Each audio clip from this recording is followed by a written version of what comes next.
Fort Tejon, 1857. San Francisco, 1906. Loma Prieta, 1989. The San Andreas Fault is a scar that tells many stories, and every Californian has one. But for those who live on the lightning rod of earthquake country, the question remains, when the time comes for another large earthquake, will we be ready? You know, scientists have been trying to predict earthquakes for over 100 years, and so far we've failed. The Earth just doesn't seem to give us signals that an earthquake's about to happen, and it's kind of surprising. We keep looking for those signals, we don't find them. So we have to resort to a more indirect means for forecasting earthquakes, and that is to build very complex models that put in everything we know about faults and previous earthquakes to try to get out the rate at which earthquakes might happen in a given region. Researchers at the Southern California Earthquake Center, or SCEC, are seeking a better understanding of the complexities of earthquake phenomena. SCEC is devoted to developing this understanding, as well as effectively communicating it to both scientists and the public. SCEC's UseIT program is an information technology internship that improves SCEC's communicative capabilities by developing more advanced ways to visualize earthquake phenomena. UseIT stands for Undergraduate Studies in Earthquake Information Technology, and I'm often asked by my friends what it's all about. And I like to describe it to people as doing big science, giving a very diverse and very talented group of students the opportunity to sort of work in this area and see what it's like. The big science piece that I usually talk about is that it's collaborative, it's multidisciplinary, and it's very information technology intensive. So the whole thing is that students have an opportunity to do this in an environment that's very intense, but they're also working very closely with scientists that are in the field, so they learn from the people that are actually doing the work. So this year's Grand Challenge is centered around a forecasting model developed by scientists called USERF-3, which is the Uniform California Earthquake Rupture Forecast.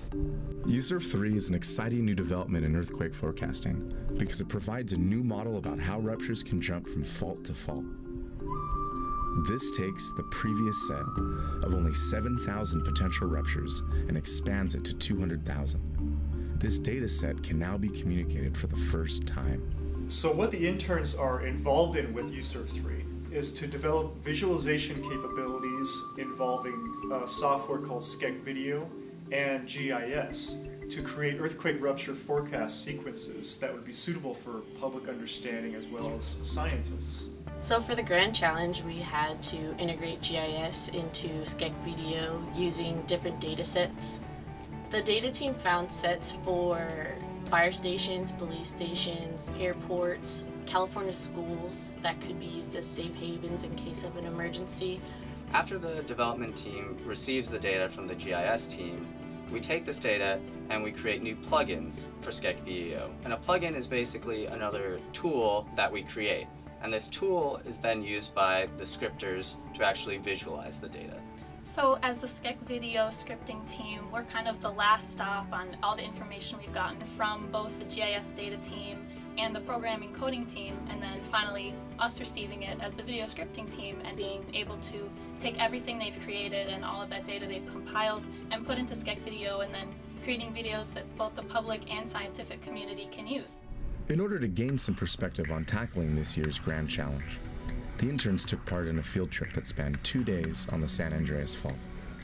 To see an end-to-end fault rupture, like to actually do it for 2 straight days, you really get a sense of, you know, how big California is, how big this segment of the San Andreas Fault is, and how much real estate would move if that thing decides to move.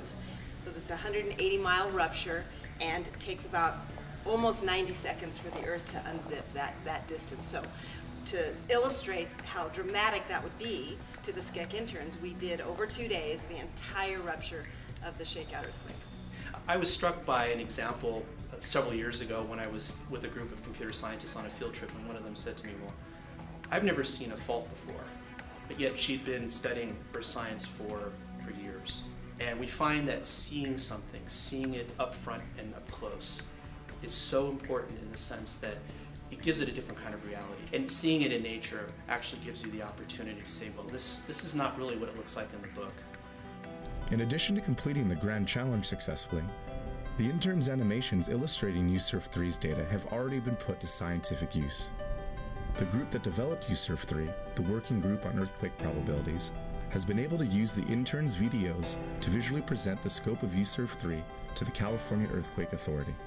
UseIT bridges the gap between the research world and where the rubber meets the road, so to speak.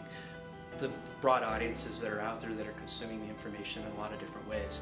In particular for 2012 with the Uniform California Earthquake Rupture Forecast, is that you're taking all of this data from all these different sources, all these different people working together, and you slam it all together and you come up with something that's going to give people some useful information about how to be ready for the next earthquake. In general, science education in this country has been geared at finding the few who are going to be scientists and sort of pushing aside the rest. So there's a fundamental issue that the more we get science and science principles out there with the general population, we're improving the ability of everybody to function in the modern world.